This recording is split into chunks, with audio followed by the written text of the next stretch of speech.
Oi, filha. Oi, pai.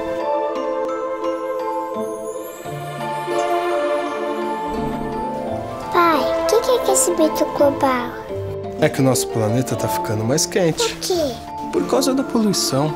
E quem tá poluindo? Os carros, por exemplo. O trenó do Papai Noel também polui? Não, filhinho, o trenó não polui. Por que você não troca o seu carro por um trenó? É porque aqui não tem neve, filhinha.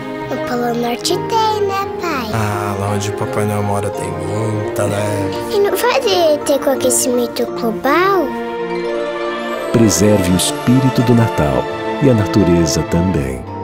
Pai, se a neve derreter, o Papai Noel pode morar aqui em casa? Claro que pode. Natal Bourbon Shopping.